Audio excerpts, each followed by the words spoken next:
fam, that's what they call me. Promise that you'll never be lonely. Be the fam, that's what they call me. Welcome back friend, एक नई video में। तो आज हम पगरिया का एक ऑटोमेटिक स्टेबलाइज़र रिपेयर करने वाले हैं।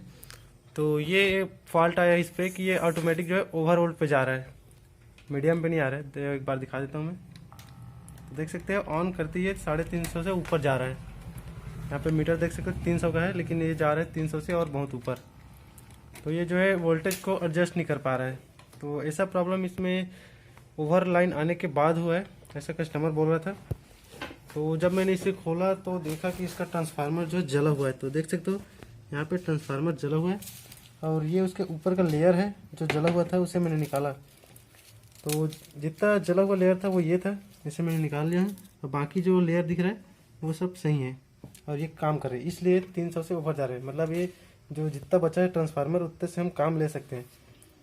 तो इतने का क्या करना है। तो ये भाई बेसिकली 12012 का सप्लाई बनाता था। यहाँ पे देख सकते हो यहाँ पे 3 केबल है। तो ये 12012 का सप्लाई बनाता था। ये एक रिले को रीडिंग देता था और तीनों रिले को स्विच करने का काम करता था। तो ये चीज़ है। तो इसी को हम लोग जुगाड़ में बनाने वाले हैं, क्योंकि हमने इसे तो ट्रांसफार्मर से निकाल दिया, जल चुका है।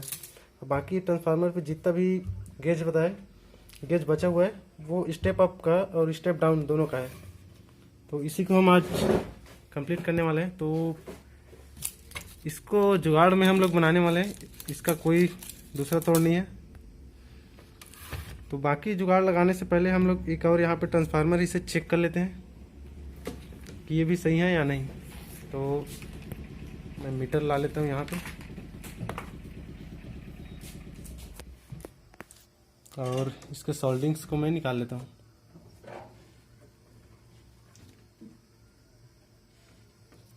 तो ये मेन एसी सप्लाई पे लगा होता है जो स्टेबलाइजर पे इनपुट होता है।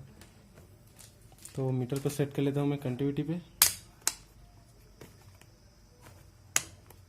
देख सकते हो कंटिन्यूटी पे डाल रखा हूँ।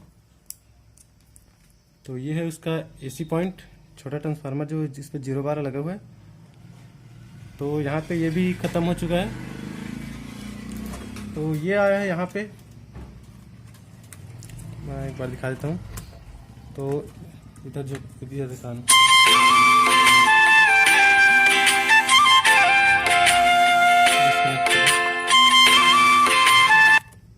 तो यहाँ पे देख सकते हो जो जला हुआ पार्ट है ट्रांसफार्मर का वो यहाँ पे आया था। और यहाँ पे 12012 का सप्लाई बनाता है, जिसमें का एक सप्लाई जो है तीनों रिले पे जाता है, और जो दूसरा सप्लाई है वो यहाँ पे एक प्रीसेट पे जाता है जो वोल्टेज रिले एडजस्टमेंट में जाता है।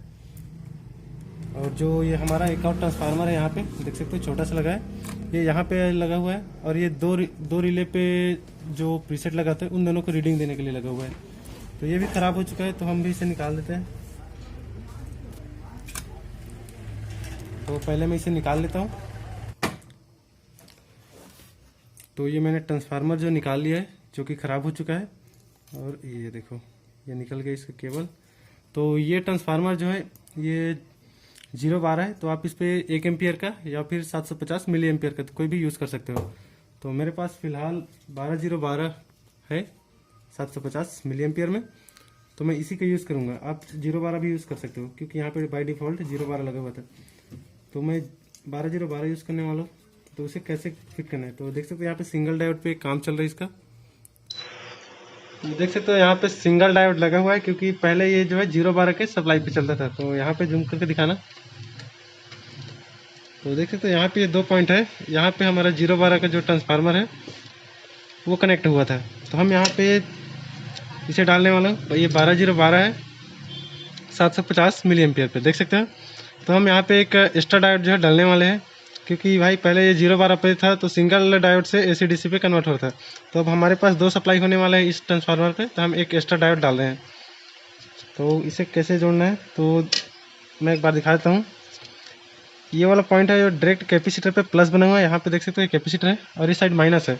तो ये यहाँ पे डायोड डला हुआ है, दिखा देते हैं एक बार। यहाँ देख सकते हो तो ये डायोड के थ्रू यहाँ पे माइनस बना हुआ है। थोड़ा सा फोकस एडजस्ट कर लेता हूँ मैं। देख सकते हो इस साइड पे प्लस, इस साइड माइनस, और ये डायोड के जरिए यहाँ से माइनस बना हुआ है। तो हमारा एसी सप्लाई इस डायोड से माइनस हो रहा है। तो हम यहाँ पे एक और डायोड डालेंगे और हमारे ये जो दोनों ग्रीन वायर है, इन दोनों को हम माइनस पे कन्वर्ट करेंगे डायोड के जरिए, और ये रेड वायर जो है ये पॉजिटिव बनेगा। तो पहले मैं यहाँ पे इसे कनेक्ट कर लेता हूँ।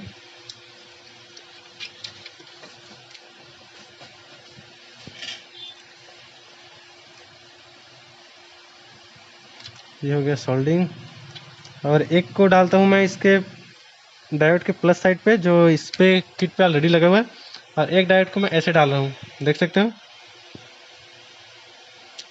तो पॉजिटिव जो है वो केबल पे रहेगा, और माइनस जो है उसे हम यहाँ पे कैपेसिटर के माइनस पे सोल्डिंग करने वाले हैं।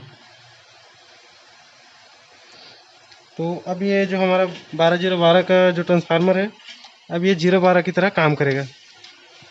तो अगर आपके पास 012 है तो आप सीधे डायरेक्ट ही इस पर 012 लगा सकते हो।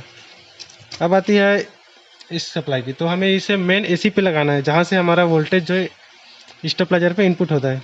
तो यहाँ पे मैं दिखा देता हूँ, यहाँ पे देख सकते हो ये जो दो ग्रीन केबल है, सॉरी ब्लू केबल है, ये हमारा मेन है।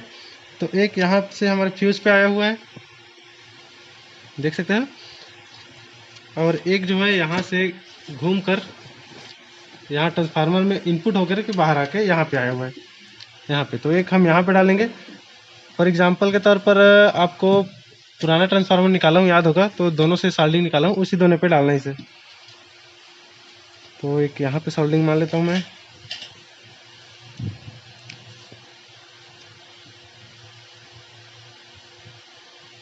तो ये हो चुका है, और दूसरा को मारना है, यहाँ पे फ्यूज सॉकेट है, शायद दिख रहा होगा, तो हमें उस फ्यूज सॉकेट पे सोल्डिंग मारना है एक।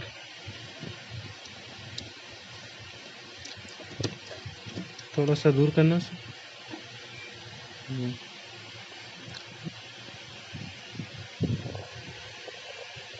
तो ये सोल्डिंग हो चुका है वहाँ पे। तो हमारा जो ट्रांसफार्मर छोटा वाला ख़राब था 1 एम्पियर का, उसके स्थान पे हम ये 12012 को 012 के रूप में लगा चुके हैं। अब बारी आती है यहाँ जिस पार्ट से जला हुआ 12012 की सप्लाई था उसे निकाले हैं,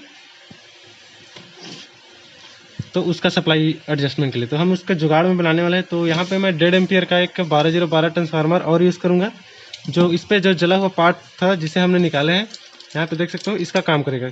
क्योंकि जो पहले हम ट्रांसफार्मर लगाए हैं वो 1 रिले के रीडिंग देगा, और ये जो ट्रांसफार्मर लगाने वाला है ये 2 रिले को रीडिंग देगा, प्लस सॉरी पहला वाला जो ट्रांसफार्मर लगाए हैं वो 2 रिले को सिर्फ रीडिंग देता है, और ये जो ट्रांसफार्मर लगाएंगे ये तीनों रिले को सप्लाई देगा, प्लस 1 रिले को रीडिंग देगा। तो एडजस्टमेंट के तौर पर मैं इसे यहाँ पे फिक्स करने वाला हूँ। तो ये दोनों एसी सप्लाई है इसका, इन दोनों को मेन इनपुट पे डालना है हमें, जहाँ से हमारा स्टेबलाइजर पे इनपुट होता है, जहाँ पे हमने पहले वाला ट्रांसफार्मर को जोड़ा है, वहीं पे हम इसे फिर से सोल्डिंग करेंगे। तो मैं पहले सोल्डिंग कर लेता हूँ।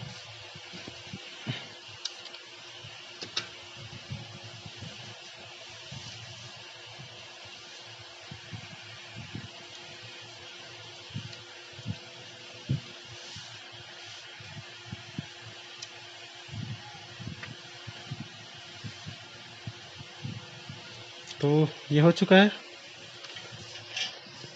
और इन तीनों को हमें वहाँ पे डालना है जहाँ से हमने इस ट्रांसफार्मर से जो 3 केबल जल चुके हैं वो गया था वहाँ पे। तो दिखा देता हूँ मैं यहाँ पे नीचे करके दिखाना। तो देख सकते हो यहाँ पे तीनों केबल आया हुआ था, ये फर्स्ट, सेकंड और थर्ड, ये तीनों पे आया था। और यही जो है यहाँ पे -12 और +12 की सप्लाई बनाता है। तो यहाँ पे देख सकते हो दोनों डायोड लगा हुआ है, एक उल्टा एक सीधा, क्योंकि यहाँ पे माइनस प्लस दोनों सप्लाई जम गए। तो इन तीनों को मैं यहीं पे सोल्डिंग मार लेता हूँ।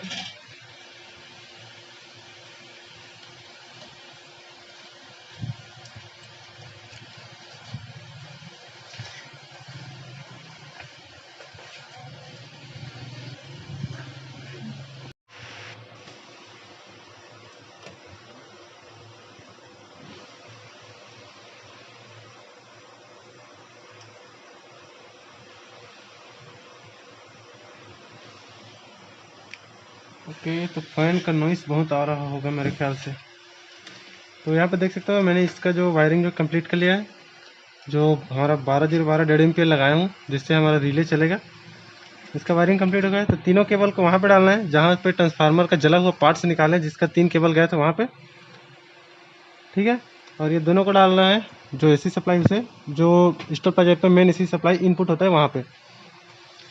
और पहले वाला ट्रांसफार्मर का तो मैं बता चुका हूँ, जो पुराना ट्रांसफार्मर था उसके जगह पे रिप्लेस करना है। तो अगर आपके पास 0-12 है तो आप 10 का 10 वैसा जैसे पुराना था वैसा लगाना, और 12-0-12 है तो मेरी तरह लगा सकते हो। तो मैं 700 मिली एम्पीयर का यूज़ किया हूँ। तो हमारा लगभग वायरिंग कंप्लीट हो गया है। तो एक बार चेक कर लेते हैं कि सिर्फ ट्रांसफार्मर का ही प्रॉब्लम था या आगे कुछ और प्रॉब्लम था। तो चलिए एक बार लगा के देख लेते हैं। तो मैं इसका सप्लाई लगा रहा हूँ। तो देख सकते हो यहाँ पे 220 के आसपास का सप्लाई निकल रहा है। तो एक बार मैं इनपुट सप्लाई दिखा देता हूँ, ज़रा मीटर को दिखाना। तो यहाँ पे मैं इधर दिखाऊँ, मैं इस पर रख लेता हूँ मीटर। तो यहाँ पे मैं आउटपुट और इनपुट दोनों सप्लाई चेक करने वाला हूँ। तो पहले मैं इनपुट चेक कर लेता हूँ। तो इनपुट आ रहा है देख सकते हो 225 से ऊपर, और इस पर मैं आउटपुट चेक करता हूँ। तो देख सकते हो आउटपुट भी लगभग उससे थोड़ा सा ज़्यादा आ रहा है, हल्का सा 230 के लगभग में। तो भाई इनपुट भी बढ़िया है और आउटपुट भी बढ़िया है, मतलब हमारा काम जो है कर रहा है जिसको हमने बनाया यहाँ पे, ये जुगाड़ जो इस पर काम कर रहा है। तो यहाँ पे दिखाना नीचे, तो फिर तो हो चुका है, ये काम कर रहा है। तो अब ये चेक कर लेते हैं कि क्या ये स्टेप डाउन होगा, जैसे वोल्टेज डाउन होगा तो इसे स्टेप अप करेगा या नहीं। इसके लिए मैं यहाँ पे एक स्टेबलाइजर का यूज़ करने वाला हूँ। देख सकते हो इसे मैंने स्टेप डाउन पे सेट कर लिया है। यहाँ पे भी इसका मीटर है।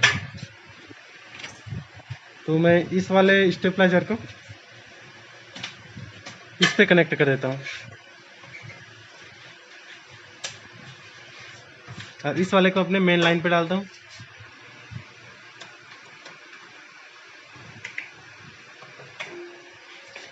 तो एक बार यहाँ दिखाना। तो देख सकते हो ये अभी 210-15 के आसपास दिखा रहा है, 215 के आसपास दिखा रहा है ये वाला मीटर।